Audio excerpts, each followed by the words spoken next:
Amables televidentes, nuevamente es un placer estar con todos ustedes, agradeciéndoles el permitirnos llegar a sus hogares y el llegar aquí también, ustedes, a nuestro espacio de diálogo, a nuestro espacio de ejercicio de memoria, pero sobre todo de conexión con la historia. Teleamiga ha querido abrir esta serie de programas para que vayamos conociendo más y más acerca de lo que ha sido el proceso de independencia y la construcción de la nación colombiana. No olviden estar atentos a las redes sociales porque allí vamos a poder conocer sus opiniones, van a poder ustedes estar en contacto con nosotros y asimismo saber de algunos incentivos que estamos preparando a todos aquellos que estén muy atentos justo a estos conversatorios. En esta ocasión vamos a hacer lo que se suele llamar un especial, porque el tema lo amerita, la campaña libertadora y la batalla de Boyacá.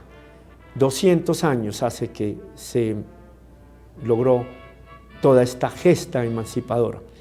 Para ello me acompaña hoy el mayor Leonardo Gómez, a quien agradezco su presencia, para poder justamente llevar conocimiento a todos nuestros compatriotas sobre estas páginas gloriosas de ese ejército libertador que fue necesario conformar para poder lograr la independencia absoluta.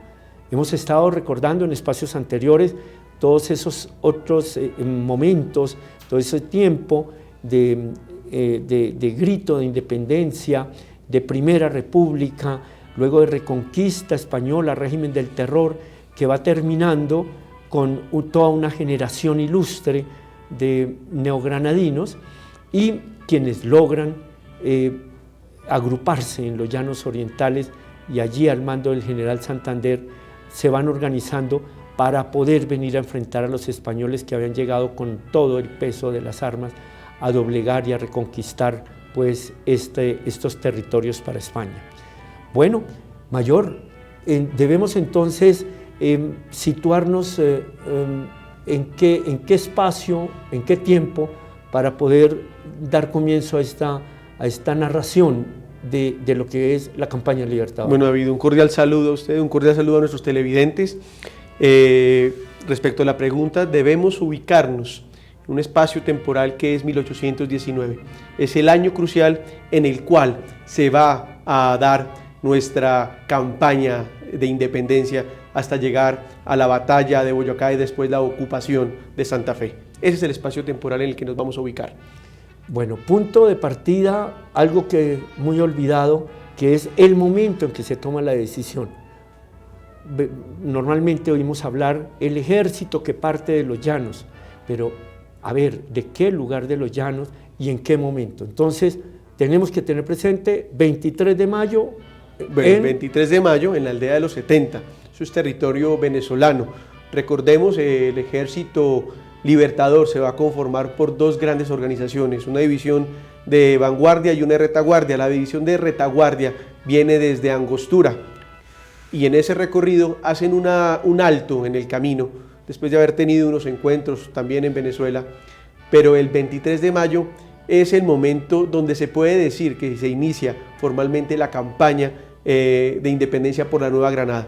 En este lugar vamos a tener unas discusiones tácticas específicamente sobre el cómo de invadir la Nueva Granada y llegar a Santa Fe después de análisis militares del terreno y análisis pues militares al respecto. Una pequeña anotación que creo conveniente, porque claro, ¿de qué punto parte una narrativa como esta? Lo acabo de decir.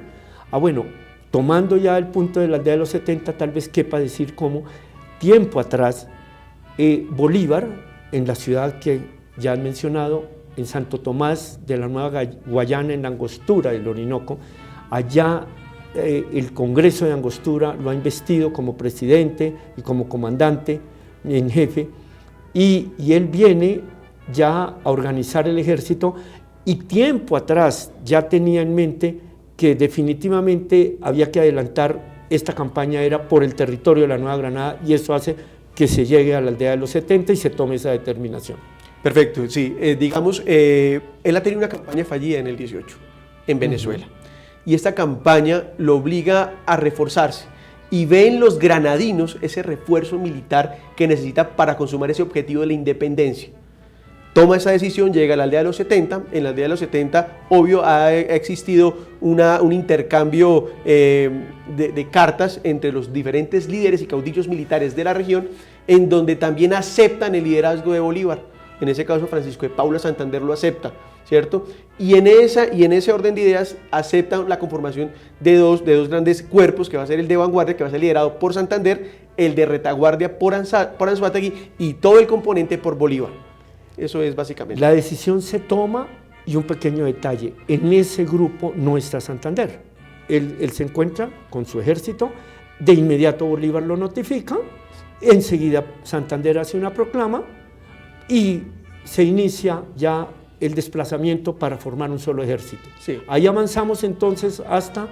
Bien, de la aldea de los 70 vamos a avanzar 200 kilómetros en dirección sur-occidente, es decir, desde la aldea de los 70 hasta Tame, una marcha de 200 kilómetros en un periodo de tiempo que el invierno es bastante agresivo, bastante fuerte, pero digamos que es una decisión inteligente que hace Bolívar, porque al ser este momento, el del invierno, hace difícil también que los españoles estén pendientes de los movimientos patriotas, pues no consideraban que se pudieran mover teniendo en cuenta las condiciones del terreno, que eran bien difíciles. Entonces empieza ese desplazamiento de 200 kilómetros hasta llegar el 12 de junio a Tame, Arauca, y encontrarse con Santander. En este momento se consolida el Ejército Libertador y es allí donde de cierto modo se empieza a organizar lo que va a ser la campaña para ascender los Andes y entrar en el altiplano cundiboyacense. Quisiera resaltar esa parte porque realmente es muy importante dentro de la estrategia que plantea Bolívar, la que has mencionado, de enfrentar el clima, porque justo empezaba el invierno y se da que el día que se toma la decisión empieza a llover muy fuerte y claro, eso no se lo esperaban los españoles, entonces es una de las formas de esquivarlos, digamos. Entonces se avanza y en Tame, otra de esas fechas que sí mencionamos porque es clave ir teniendo esa ubicación, es el 12 de junio. 12 de junio. Tanto que ese día hoy se honra como el día de la logística militar. Sí, en las tradiciones militares, en el imaginario militar, el 12 de junio es cuando Santander le ofrece todo el apoyo, ¿cierto?, que había logrado organizar con anterioridad a la causa de la independencia, no solo de la Nueva Granada, sino de Venezuela y Quito, que hoy es Ecuador. Importante en qué sentido, Santander entendía la marcha que había tenido Bolívar por los llanos de la Apure hasta llegar a Casanare, hasta llegar a Arauca, que antiguamente se denominaba Casanare, y le ofrece en este momento caballares que eran supremamente necesarios para continuar la campaña y obviamente ganado pues para poder sacrificar y tener cárnicos para alimentar a esta tropa y avanzar con ese aparato logístico, porque el aparato logístico andaba con la tropa, iba pegado a la tropa el aparato logístico. Hoy quien llega a Tame se encuentra con dos monumentos, uno enorme, grande, donde están justamente Bolívar y Santander en plan de diálogo. Y ahí está otro personaje muy importante, solo por mencionarlo en esta ocasión, Fray Ignacio Mariño, que fue el capellán de los ejércitos y fue fundamental, y otros personajes que nos muestran todo lo que hizo parte de ese ejército. Y en otra de las plazas de Tame está el monumento al sargento Inocencio Chinca, que ya mencionaremos más adelante. Allí están esos recuerdos para honrar la memoria de este momento tan especial. De Tame luego avanzamos hacia... Bueno, Tame, entonces Tame importante porque es donde se consolida el Ejército Libertador y continúa la marcha, continúa una marcha hacia Pore. En Pore es el punto, digamos, decisivo del inicio de la campaña, ya militarmente hablando, en el sentido de discrepar cuál era la ruta de acceso para el altiplano cundiboyacense y tomarse Santa Fe. Definen básicamente tres rutas que podían las alternativas ser de fácil acceso al altiplano cundiboyacense. La primera, las salinas de Chita, era una ruta de fácil acceso, había un camino, pues obviamente con las dificultades de un camino de herradura, pero digamos que era la más rápida, pero tenía una condición que era una de las más custodiadas. Seguía la ruta de Paya-Pisba y el páramo para desembocar en Socha, que era una ruta que realmente presentaba un obstáculo natural muy importante y muy difícil acceso para las tropas patriotas. La tercera ruta es la ruta que conocemos como lo que conocemos como el Valle de Tenza, ¿no? Era una ruta relativamente sencilla, pero igual muy custodiada.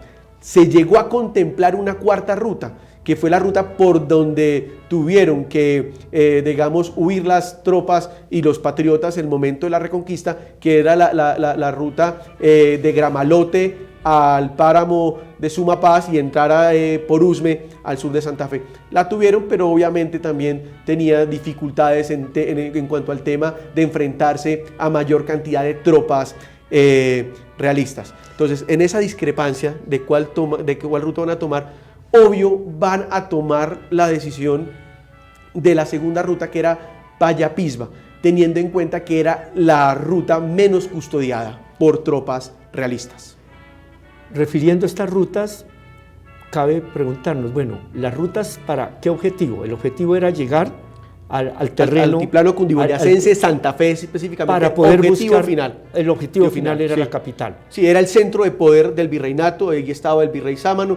El objetivo era capturar un centro de poder, debilitar a las tropas realistas y de ahí volver un centro de despliegue para más operaciones militares. Entonces, haciendo claridad hasta acá, es un ejército que se ha organizado en los llanos, hay un desplazamiento por los llanos. El objetivo es llegar a ese territorio de lo que era la provincia de Tunja en ese momento. Provincia de Tunja y Bogotá. Y Tunja y Santa Fe. Y poder llegar al centro de poder que era la capital. Está esta discusión y por lo que siempre oímos ese reconocimiento grande a esta campaña es porque se decide la ruta más difícil, que es enfrentando geográficamente la más difícil, porque es transmontar la cordillera de los Andes en uno de los puntos más penosos por las condiciones climáticas y demás. Bueno, pero antes de transmontar estos Andes, hay un primer enfrentamiento, sí. El que se da en Paya. Bueno, entonces vamos a continuar. Desde Pore, después de haber tenido esta discusión, inicia el ascenso a los Andes. Morcote, Nunchía, son unas municipalidades o unos cascos urbanos en aquella época poco poblados, pero que representaban puntos de paso importante para el aprovisionamiento de las tropas. Empiezan ese ascenso a los Andes, ¿no? Pasan después de Morcote y Nunchía el páramo de Miguel, que es un punto muy importante porque allá acampan las tropas. Estando en ese campo de Miguel, se empiezan a lanzar las primeras descubiertas para hacer observación de lo que es el fuerte militar de Paya. Había un fuerte custodiado aproximadamente por 300 hombres al mando de un sargento mayor que tenía como misión evitar que las tropas patriotas lograsen ascender al altiplano por este sector. Hay un monumento inclusive hoy allá, hay vestigios de lo que fue ese fuerte militar. Y bien, la descripción de lo que es el combate de Paya propiamente dicho, y es muy importante tenerlo en cuenta.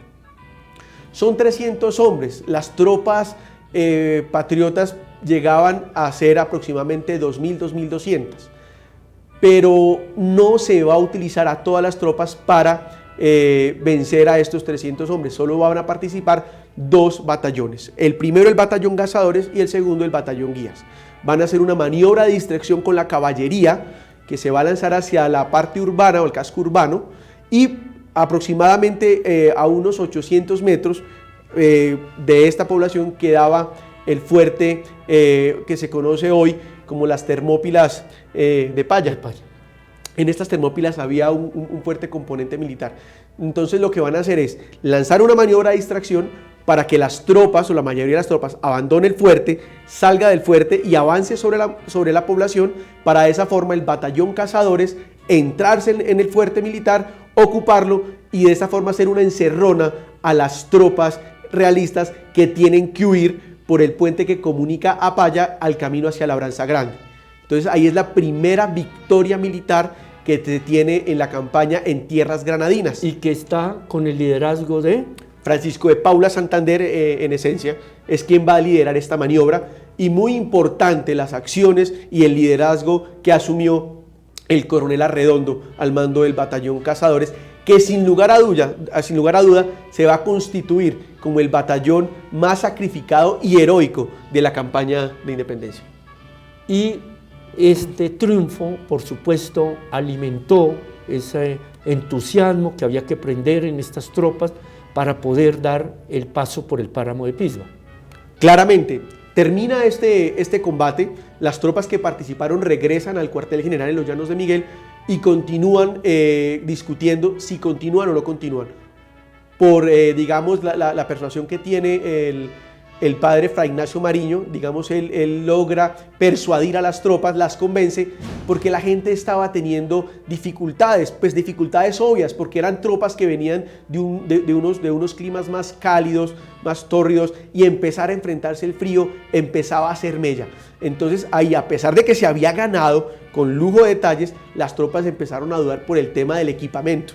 ¿Pasamos o no pasamos el páramo? Porque mire, como estamos desprovistos. Los que estaban medio apertrechados, con buena logística, eran pues la Legión Británica, pues que estaba con sus trajes de combate europeos.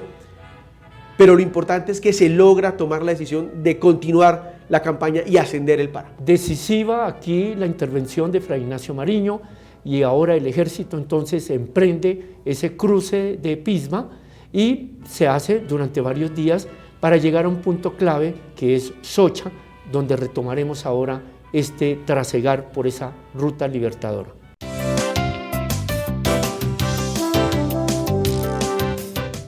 Bueno, amigos televidentes, continuamos en este acompañamiento, en este ejercicio de memoria, en esta conexión con la historia, en el trayecto que el Ejército Libertador toma para pasar por la cordillera andina, concretamente por el páramo de Pisba, y mencionábamos la llegada a Socha.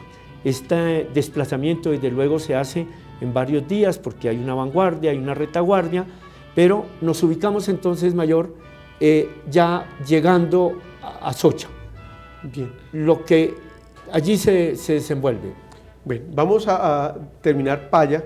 Empieza el ascenso, ese ascenso va a durar unos días, aproximadamente el 27 al 5 de julio, 27 de junio al 5 de julio, el paso de todo el ejército. Se constituyó por muchos historiadores como el peor enemigo de Bolívar, fue el páramo de Pisba. Son 3.600 metros de altura, que pareciese que no fuese una altura significativa, pero ¿qué pasa? Es que allí confluyen los vientos cálidos de los llanos y los vientos fríos andinos y se hacen unos torbellinos helados, heladísimos. Inclusive los europeos narraban que eran fríos peores a los que sentían en los inviernos europeos, ¿cierto? Es un enemigo bastante fuerte, que de cierto modo va a mellar la moral de nuestras tropas, la va a mellar de muchas maneras. La vanguardia logra pasar inicialmente, llegando el 2 y el 3 de julio a Socha. Y en Socha va a ocurrir uno de los hechos más importantes para mí de la campaña, y es el apoyo masivo que recibe de las gentes, de la población de este municipio, al despojarse de sus ropas, al despojarse de sus herramientas, al despojarse de sus caballos y ofrecer apoyo a la causa de la independencia. Es tan así que muchos de los pobladores se ofrecen en pequeñas brigadas para ir a rescatar a esos soldados que han quedado congelados en el páramo de Pisba y traerlos y recuperarlos. Eso es un hecho muy importante en la campaña. Muy importante destacar esta parte porque el entusiasmo se va aprendiendo a través de todas estas pequeñas poblaciones, pequeñas de pronto en número de habitantes, pero muy importantes por ese apoyo que brindan, ese entusiasmo con el que contagian a los ejércitos, como lo llenan de afecto y le brindan este apoyo real para mejorar. Allí en Socha hay unos días de recuperación y allí se establece la estrategia a seguir. Bien, entonces se reaniman las tropas desde el punto de vista anímico, desde el punto de vista físico, se rearman, se organizan y obviamente parte del quehacer militar es garantizar la seguridad de las propias tropas. Se organizan pequeñas descubiertas que se van a encaminar a visualizar o a encontrar o a tomar contacto mejor con las avanzadas realistas. Se lanzan de esta manera avanzadas de caballería hacia Corrales, hacia Tasco, y en fin, hacia diversas poblaciones. Tal vez, Bonza se lanzan unas digamos, pequeñas avanzadas. Una de estas avanzadas tiene contacto con las tropas realistas y es capturada, pero Barreiro demuestra especial desprecio hacia esa tropa al verla vestida con trajes de mujer, a verlas vestida con faldones, con camisones, y es tal el desprecio que de los hombres que captura los organiza fila, espalda con espalda, en fila, y con una sola lanza asesinaba de a dos patriotas, en sinónimo de desprecio hacia la tropa. Pero no contaba con el ánimo que tenía esta tropa. En otra de esas descubiertas, en Gámeza, se da es el segundo gran encuentro que vamos a tener en la Nueva Granada, que se va a conocer como el combate de Tópaga y Gámeza, o de Gámeza y Tópaga. Este es uno de los combates más cruentos, hay aproximadamente 300 muertos, salen a relucir hombres de gran valor como Juan José Reyes, que después se va a autodenominar Juan José Reyes Patria, en honor a la patria. Dice, yo no quiero llevar más este apellido Reyes, quiero llevar el apellido de la patria. Entonces surgen personajes como este, combate tan cruel que muere el comandante Antonio Arredondo, fallece después del combate, es herido levemente también en el combate Francisco de Paula Santander, porque Francisco de Paula Santander fue un aguerrido soldado, todo el tiempo peleó. Y ahí hay un hecho muy humano, cuando Bolívar ve que a la distancia que ha sido herido, lo ve desmontarse del caballo y se dirige allá a ver de auxiliarlo. Claro, lo auxilia, y aparte de eso hay otro dato muy importante, y es que entre Gámeza y Tasco había una hacienda que se llama la Hacienda Santa Bárbara, que va a fungir como un hospital de campaña, y se van a recibir todos los heridos de este combate, que fue un combate que fue muy cruento, como lo mencioné, pero no da una decisión en la campaña.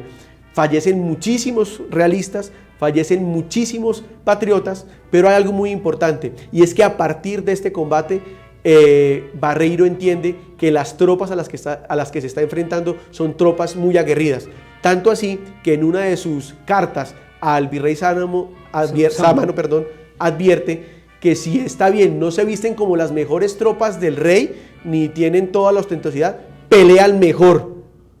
Lo pone al nivel. Esto es muy importante cuando él llega a dar ese reconocimiento, porque ya en otras ocasiones, como acabas de anotar, él se ha referido en forma despectiva a ellos, ¿no? Sí. Pero aquí ya empieza es muy diciente que dejan en escrito ya ese reconocimiento y como esa calidad del enemigo al cual sí se estaba enfrentando más allá de las vestimentas que tenían, ¿verdad? Y es tan así que las tropas se empiezan a tener un respeto mutuo. Los realistas a tener temor hacia las arremetidas patriotas, y los patriotas igual hacia las arremetidas de infantería o caballería realistas. Estos días continúan esas escaramuzas, esos enfrentamientos que llevan al combate de Gámeza, que ya mencionaba, y que luego termina en lo que se conoce como el combate del Pantano de Vargas, para algunos la batalla del Pantano de Vargas. Lleguemos un poco a esa parte. Bien, después de ese combate se replantea la estrategia, se repliegan las tropas realistas, las tropas patriotas nuevamente se repliegan y van a hacer un movimiento envolvente por lo que hoy conocemos como el nororiente de Boyacá, del departamento de Boyacá, hasta desembocar en Duitama. Y en Duitama lo que buscaban era fortalecerse, recibir apoyos de las tropas que venían de la provincia del Socorro y continuar o evitar batalla con Barreiro para adentrarse a Santa Fe. Barreiro, por su parte, también lo que pretendía era evitar que esas tropas llegaran a Santa Fe y darles batalla. Se encuentran el 25 de julio de 1819 en una emboscada, porque es la realidad, fue una emboscada montada por las tropas realistas para frenar el avance de los patriotas hacia Santa Fe. Muy al amanecer, ¿no? A las 11 de la mañana. La visualización de las tropas, la visualización de las tropas patriotas por parte de los realistas se da entre las 5:30 y las 6 de la mañana, lo que les da tiempo para organizarse en lo que hoy conocemos como el paso del Pantano de Vargas, en una parte geográficamente que geográficamente les da la ventaja, que hoy se conoce como el Cerro del Cangrejo, Cerro de la Guerra, el Picacho. Se ubicaron ahí las tropas realistas, esperando a que las tropas patriotas se organizaran y pudieran enfrentarse a ellas en este espacio geográfico. Un combate también muy cruel, aproximadamente 500 muertos, donde vamos a encontrar hechos importantes y de demostraciones de valor, como la demostración del sargento Inocencio Chincá, quien tiene un combate cuerpo a cuerpo con quien era el combatiente más aguerrido de las tropas realistas, que era el capitán Bedoya. Entre los dos mutuamente se hieren con lanza, fallecen los dos en este combate. Importante también la acción de la Legión Británica, y muy importante, obvio, porque es el desenlace de la batalla ya por tiempo y por acción heroica, la acción tomada por Juan José Rondón, quien al mando de la caballería logra hacer un movimiento envolvente hacia el flanco derecho de las tropas realistas, tomándolas por sorpresa y haciéndolas huir. Es un combate que, si bien termina con una acción positiva para las tropas patriotas, se puede decir, aunque no es el término adecuado, termina en tablas. Es decisiva esa participación de Juan José Rondón y se vuelve tan simbólico, que es lo que hace que hoy esté ese hermoso monumento allí en el Pantano de Vargas, justamente de Rondón y sus lanceros, ¿no? El monumento del maestro Rodrigo Arenas Betancourt, que contagia, ¿no?, del ímpetu, del arrojo de esta caballería, que fue decisiva para que esto no se perdiera. Y de hecho el 25 de julio se constituye como el Día de la Caballería Colombiana, en homenaje pues a semejante acción de caballería. Y también, entre tantas cosas que habría que nombrar de todos estos hechos heroicos y demás, debemos referir, así sea brevemente, esa participación de la Legión Británica, porque allí queda presente ese aporte decisivo de lo que fueron extranjeros en esta campaña, y en este caso con el comandante James Rooke, quien es herido mortalmente, y el desenlace. Es un episodio inspirador. Cuando estaba falleciendo James Rooke, quien había sido herido en su brazo derecho y tenían que amputárselo, pero ya estaba falleciendo porque el desangre fue tremendo, el galeno que lo estaba atendiendo, que por cierto también era británico, le empieza a cercenar el brazo. Y él grita con un grito profundo y fuerte: ¡que viva la patria! Obviamente en inglés. Y se dice que toma el brazo. Sí, toma el brazo, con el brazo izquierdo que le han cercenado. ¡Que viva la patria! Y le pregunta pues el galeno: ¿cuál patria? Pues tenían dudas si era escocés, irlandés o probablemente británico. Y él dice: no esas, que viva la patria que me ha de dar la sepultura, que es la Nueva Granada, hoy Colombia. Entonces algo bien importante, y eso motivó también a las tropas británicas, que sintieron la causa como suya. Él no fallece ahí en el Pantano de Vargas, sino que fallece a los 3 días, ¿no? En la Casona del Salitre. En la Casona del Salitre, y es sepultado en Belén, ¿no? Ahí cerca donde se le honra justamente. Bien, después de Pantano de Vargas, entonces viene que hay que avanzar, las dos tropas maltrechas, las dos tropas muy maltrechas, tanto realistas supremamente afectados por lo que fue el combate del Pantano de Vargas. Tanto así que el coronel Barreiro pide apoyo a las tropas que se encuentran en Tunja para que vengan a reforzarlo. Entonces desocupa Tunja para que esas tropas lo vayan a apoyar, y hábilmente utilizando la información de inteligencia que se lograba tener a través de ese correo humano, Bolívar empieza una marcha que se conoce como la marcha sigilosa, y es caminar desde la Casona del Salitre, Paipa, camino a Toca y luego hacia Tunja en la noche del 4 de agosto. Es una marcha con la disciplina táctica más elevada, tanto así que ordena a los hombres de caballería colocar almohadillas o ropas a los cascos de los caballos para que no sonaran en empedrado, y castiga con pena de muerte a quien encienda una vela, un lumbre, para durante el recorrido hacia Tunja. Llegan en la madrugada del 5 de agosto a Tunja. Habían unos pocos hombres que también salen despavoridos a ver la entrada de toda la tropa patriota y se consolida Tunja como un punto importante de reorganización logística. El objetivo ahí se logra porque quedan los registros de unos y otros de cómo ese desplazamiento, que fue supremamente sorpresivo, despistó a los españoles, no supieron cómo fue que se dio. Y allí estamos entonces en Tunja. Sí. Allí vendrá el alistamiento para lo que ha de darse en los días siguientes. Pero en este momento creo que no podemos dejar de mencionar lo que sucede paralelamente, lo que sucede en el Socorro con Antonia Santos y lo que sucede en Charalá, en Pienta. Muy importante, David. ¿Y por qué es muy importante?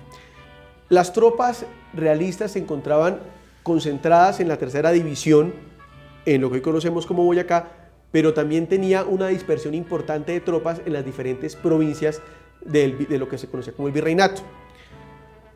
Barreiro también envía cartas para que las fuerzas que se encuentran en la provincia del Socorro y en la provincia de Pamplona lo vengan a apoyar y a fortalecer. Esas tropas se encontraban al mando del coronel Lucas González, quien empieza inmediatamente una marcha del norte de Santander, que conocemos hoy como norte de Santander, hacia Boyacá, pero no contaba con el movimiento popular que se había levantado en la provincia del Socorro, que organiza rápidamente una reacción con tropas irregulares y da una fuerte batalla a esa facción realista que venía a apoyarlos, derrotándolos el 4 de agosto en una batalla que se conoce como la batalla del puente sobre el río Pienta. El río Pienta, allí a orillas de Charalá, y donde hubo un sacrificio grande de patriotas, se habla de 300 muertos. Varios días duró esta acción, la estratégica, digamos, el 4 de agosto, pero que impidió que ese refuerzo llegara a Barreiro y él se queda esperándolo. Y bueno, ya estaremos entonces aquí en este aspecto de esos días intensos en que Bolívar tiene que ahora reorganizar de nuevo su ejército después de todas estas bajas que se han tenido, y en Tunja recibe un gran apoyo. En Tunja recibe un gran apoyo, ¿cierto? Y también cambia el viraje, da un viraje estratégico la campaña, porque ahora quienes toman la iniciativa de combate van a ser las tropas patriotas, y los realistas van a tomar una actitud reactiva de respuesta a lo que ahora determine Bolívar hacer. En este momento es cuando Barreiro decide ya no darle batalla a Bolívar, sino avanzar directamente a reunirse en Santa Fe con las tropas que tenía acantonadas Sámano. Y vamos llegando entonces a la parte más definitiva de todo este proceso, de toda esta épica campaña, sobre la cual en unos momentos avanzamos.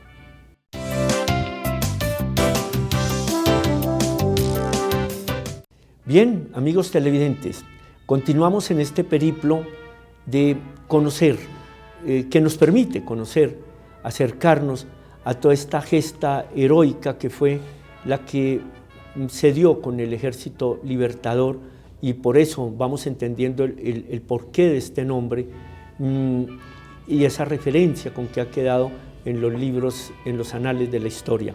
Estamos en eso, en una conexión con nuestra historia. Vamos entonces, después de haber quedado en Tunja, allí arreglando todo, Bolívar hace una gran proclama a la mujer y viene el replantear, como decías, Mayor, ahora la estrategia y qué era lo crítico para poder avanzar. El objetivo era llegar a Santa Fe. Unos y otros estaban calculando cómo hacerlo. Sí, es decir, ¿cómo es entonces el avance y el desenlace? La intención de campaña varía para los dos ejércitos. Como lo mencioné, las tropas patriotas ahora quieren dar una batalla decisiva y vencer a la tercera división, y la tercera división realista quiere unirse con las tropas de Sámano en Santa Fe. Pues bien, Barreiro en esa intención, para llegar a Santa Fe tienen que ubicar un punto de paso que es obligatorio, que es un puente sobre el río Teatinos, en lo que conocemos como el campo de la batalla de Boyacá. Este puente era un punto de paso obligatorio porque ahí convergían tanto el camino de Samacá como el camino de Tunja y se unían para llegar a Santa Fe, obviamente pasando por Chocontá y obviamente por el Usaquén y lo que conocemos como Santa Fe. Bien, entonces inicia Barreiro esos alistamientos y planeación para iniciar este movimiento. Mientras tanto, Bolívar estaba en Tunja reorganizando sus tropas, rearmándose. Los españoles habían abandonado un gran parque de municiones y de pólvora que es aprovechado por las tropas patriotas. 5 y 6 son unos días de reorganización logística. El 7 en la mañana, movimientos paralelos, las tropas de Barreiro inician marcha hacia el puente de Boyacá. Pero antes de eso, Mayor, habíamos realzado cómo se da el movimiento de las tropas patriotas, con qué cuidados, hasta Tunja. ¿Cuál es la reacción de Barreiro y qué reubicación toma él? ¿Qué pasa? Cuando llegan las tropas patriotas a Tunja y Barreiro, que había ordenado reacomodar a las que estaban aposentadas para que se le unieran, pues va a quedar desconcertado. Él queda desconcertado y empiezas a tomar posiciones que le brinden una ventaja táctica y de celeridad para llegar a Santa Fe. Entonces se va a mover rápidamente hacia Samacá, que queda al norte de Tunja. Perfecto. Esa es la idea, ¿no? Moverse y continuar de ahí hacia... Bueno, es que esto ya nos permite entender entonces cómo él llega a tomar esa posición, que ahora sí nos permite a su vez mirar cómo se dan los movimientos ya para ese 7 de agosto. Bien, entonces ese 7 de agosto en la mañana, como es clásico en las organizaciones militares hoy y siempre, se utilizan los puntos de observación, ¿cierto? Que sirven tanto para la seguridad interna como para intentar visualizar la acción de las tropas adversarias o enemigas en contra de lo que puede suceder con nuestras decisiones. En una de esas avanzadas, que queda en una de las partes altas de lo que conocemos como Tunja, que la leyenda popular dice o sitúa en el Cerro de San Lázaro, se visualizó el movimiento de estas tropas. Obviamente es una columna bastante grande en marcha, una columna de 2.500, 3.000 hombres en marcha. Obviamente pues se deja ver, es muy evidente. La logra avisar, se avisa al comandante del ejército, que es Bolívar, quien acude al puesto de observación con los elementos de la época, el catalejo, observa, lógicamente logra advertir este movimiento y tiene que tomar decisiones. No se puede quedar esperando a que ellos continúen el movimiento y ordena organizar a la vanguardia y la retaguardia movimiento inmediato para cortarles el paso. Entonces aquí hay algo bien importante. Mientras que las tropas realistas van conscientes de que tiene una marcha camino a Santa Fe, las tropas patriotas tienen en la mente que van a dar combate a las tropas realistas. Unos van con una mente de marcha, de llegar a un objetivo geográfico que es Santa Fe, los otros tienen una mentalidad de vencer al enemigo en batalla. Propiciar el enfrentamiento. Propiciar el enfrentamiento, propiciar el combate, la batalla en este caso. Bien. ¿Cómo se dan esos movimientos que logran frenar a los españoles? Bien, muy bien. Entonces el movimiento de los realistas continúa del camino de Samacá hacia Boyacá. Paralelamente inicia el movimiento de los patriotas, que van avanzando por lo que se conoce como el Boquerón y el Alto del Tobar. Van avanzando. Obviamente llegan a un punto que se conoce como la Casa de Teja hoy, que es hacia el nororiente del campo de Boyacá. Llegan primero la vanguardia realista monta seguridad, organiza rancho, que es, digamos, un momento pues para tomar los alimentos del mediodía. Cuando están tomando los alimentos del mediodía, una parte de la vanguardia es sorprendida por la avanzada inicial de la tropa patriota que va al mando del capitán Andrés Ibarra, quien ofrece lucha a esa primera facción realista, dándose el primer encuentro de armas. Los españoles realistas se apertrechan muy bien, digamos, montan una muy buena resistencia, pero no contaban con que venía el resto de la fuerza patriota. Cuando llega el resto de la fuerza patriota, ellos toman la decisión lógica de replegarse. Empiezan a replegarse, pero en ese repliegue reciben la orden ya del resto del grueso de la tropa realista, de asegurar el puente que conducía el camino de Tunja a Santa Fe. Es así que la vanguardia realista desciende y se acomoda y se apertrecha en el costado sur occidental del puente. Y la vanguardia patriota la sigue y se hace un combate sobre la línea del río Teatinos sobre el puente. Eso es un primer combate, un primer momento. Y se organiza otro combate, un segundo combate, en donde se habían encontrado inicialmente las vanguardias, y es donde se encuentra la retaguardia patriota con la retaguardia realista, y se configura un combate muy fuerte, ¿cierto? En estos dos combates van a haber unas maniobras que van a ser importantes y van a ser decisivas al momento de ganar la batalla. ¿Qué sucede? En el combate que se está librando en el río, básicamente Santander toma la iniciativa de hacer un movimiento de hacer un movimiento de distracción, extraerse de las tropas y rodear por una parte que se pudiera pasar el río Umbado y rodear a las tropas realistas. Lo consigue, dice la leyenda, habla la leyenda de una niña Estefanía que les orienta el camino, pasan y sorprenden nuevamente por un lateral, más o menos por el flanco derecho, las tropas realistas, que empiezan a huir y a tomar camino de regreso a Samacá, por el costado sur occidental del río, hacia Samacá. Entonces ya aquí este combate se ha consolidado que era, digamos, una parte pequeña, relativamente pequeña, de las tropas realistas. El combate fuerte se encuentra la vanguardia realista, que estaba intermedio entre nuestra vanguardia y la retaguardia de nosotros. Ahora queda ella inmersa entre dos fuerzas, nuestra vanguardia y nuestra retaguardia, lo que hace que sea fácilmente rodeada, y por eso estos dos combates se configuran en la batalla de Boyacá. En el momento en que se configuran y se encuentran estas dos tropas y encierran a las tropas realistas, hacen una captura de casi 1.600 hombres. Es una batalla que se configura muy rápido, se da desde las 2 de la tarde hasta las 4 de la tarde, y es decisiva porque bloquea o neutraliza el grueso de la tropa de la tercera división. Huyen muchos oficiales españoles,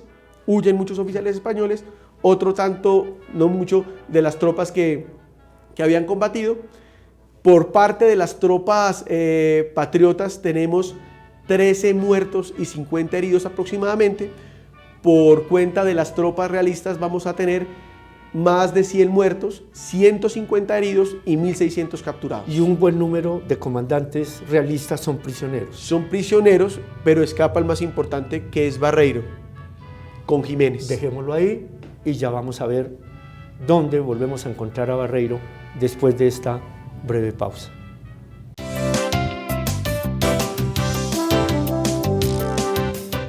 Bueno, amigos televidentes, vamos ya completando todo este avance, todo este discurrir heroico, glorioso, que justamente se convierte en ese referente tan importante por ser la independencia absoluta de nuestra república. Nos quedamos pensando qué pasó con Barreiro. Barreiro huye, se esconde, y entonces tenemos otro hecho muy significativo que ha pasado de buena manera a la memoria de los colombianos. Bueno, muchas de las tropas que huían querían regresar nuevamente a Samacá y devolverse a Paipa y quizás hacia el norte de Santander, como norte de Santander, y toman el curso del río como guía y empiezan a ascender por él. Barreiro, que se encontraba entre los que había escapado, toma ese camino, pero deriva hacia Santa Fe, es decir, coge hacia el costado noroccidental del río, desviándose para tomar camino. Ya había caído la tarde, se estaban consolidando las tropas. Normalmente los caballos de muchos oficiales quedan a la deriva cuando está en el combate y ellos toman su rumbo, mandan a soldados a ubicar esos caballos, a conseguirlos, ¿no? Y hay una leyenda que nos cuenta que uno de esos soldados que fue a buscar esos caballos que habían quedado dispersos, observa entre unas rocas un movimiento extraño y se dirige con su compañero de combate, que denominamos en negro José, con sus pequeñas lanzas, unos soldados muy jóvenes, adolescentes, se van con sus armas, llamando la atención ese movimiento, se dirigen hacia él y encuentran a dos oficiales españoles. No sabían quiénes eran, ¿cierto? Obviamente pues los intimidan con las armas. Por favor, entréguese. Sabemos que son realistas, pues porque sus uniformes así no lo indican. Uno de ellos se identifica como el coronel Barreiro y le ofrece unas monedas de oro para que lo deje en libertad. Este soldado no las acepta, prefiere la dignidad de su patria, la dignidad de su victoria militar, lo captura y se lo entrega a Bolívar. Se lo entrega a Bolívar y es así como este joven soldado es ascendido al grado de sargento y se le promete una pensión de 300 pesos por ese acto heroico que había logrado conseguir al capturar al coronel Barreiro. Y su nombre queda consagrado, Pedro Pascasio Martínez. Tanto así que hoy nuestra escuela de soldados profesionales lleva su nombre, tanto así que existe una condecoración a la ética, a la transparencia que lleva el nombre del soldado sargento Pedro Pascasio Martínez. Y hay un descendiente en línea directa de él que hoy lleva el mismo nombre. En Belén vive en Belén. Vive en Belén, sí. Y entonces damos por culminado la jornada del 7 de agosto. Al día siguiente, con todas las disposiciones logísticas y tácticas, inician la marcha hacia Santa Fe. Obviamente de las tropas que alcanzaron a huir, algunas llegan a Santa Fe, dan aviso al virrey Sámano el 9 de agosto, quien huye inmediatamente camino hacia Guaduas y Honda para tomar el río Magdalena hacia el norte. El 8 de agosto... el 7 pernoctan en Venta Quemada, en la noche. Se dirigen a Venta Quemada. El 8 en Chocontá. En Chocontá, pero hay algo muy importante, que entre el 7 y el 8, en ese transcurso de tiempo, Sulet hace o firma el famoso boletín número 4, donde describe lo que fue la batalla y la victoria obtenida en los campos de Boyacá. El 10 llega sin oposición, sin resistencia a Santa Fe y pero triunfante. Permíteme anotar ahí un hecho que queremos rescatar de la memoria, como es que el 9 llegan al Puente del Común, un sitio muy emblemático, allí pernoctan también, y el 10 en la mañana llegan la noticia a Bolívar de que Sámano ha huido en la capital. Desde allí Bolívar entonces ordena a Anzoátegui ir a perseguir a Sámano en ese camino real por Guaduas, Honda, y Bolívar apresura el paso para llegar a Santa Fe y llega a las 5 de la tarde y verifica que ha quedado el vacío de poder. Al darse cuenta que ha llegado ese vacío de poder, obviamente hay otro acontecimiento muy importante, y es el recibimiento que tiene en Santa Fe David. La gente ya estaba maltrecha por lo que había sido el régimen del terror, por esas instituciones que había montado Murillo en la Nueva Granada, y al llegar las tropas de Bolívar significa un respiro y un renacer a las tropas y al pueblo neogranadino. Y en Santa Fe se reorganiza nuevamente lo que va a ser la independencia total del territorio granadino y se planea la independencia de otras naciones como lo es Venezuela, Ecuador y Perú. El epicentro de planeamiento, el epicentro político, militar, se convierte Santa Fe. Se yergue en ese momento la capital de la nueva república, que veremos los términos y demás en otra ocasión de cómo ese pensamiento de Bolívar, pero aquí entonces es el momento de resaltar cómo la batalla de Boyacá definitivamente fue trascendental para poder dar toda la libertad a la Nueva Granada, y de ahí se desprende también la libertad de Sudamérica. Claro, es el primer gran revés militar que sufren las tropas que habían participado en la Reconquista. Nunca habían tenido un, si se puede denominar así, un descalabro militar de tal magnitud, al punto de neutralizar una división. Y eso en términos militares es bien importante y sobre todo para la época, en el entendido que el grueso de la tropa se encontraba concentrada en un solo lugar y bajo un solo mando, que era el caso de Barreiro. Entonces esto va a permitir, de cierto modo, que el resto de la campaña de independencia de la Nueva Granada se haga con una relativa facilidad. Esta conexión con la historia de 1819 y particularmente de esos días de los meses de julio y agosto nos lleva pues a acercarnos a ese momento definitivo que fue la batalla de Boyacá. Le apostamos a que ustedes queden inquietos y busquen en los libros y demás más detalles, buscaremos en qué oportunidad brindárselo. Por hoy agradecerle, Mayor, su participación en este espacio en que compartimos de la manera más amable que podemos hacerlo y siempre enfatizando esa historia que nos une para llevarla a todos los colombianos. Muchas gracias por estar aquí. Muchas gracias, David, muchas gracias, apreciados televidentes. Es para mí motivo de orgullo y satisfacción poder haber compartido con ustedes esta epopeya magnífica que fue la independencia o la campaña de independencia de 1819. Y esperamos continuar con su presencia, con su apoyo para seguir en esta conexión con la historia.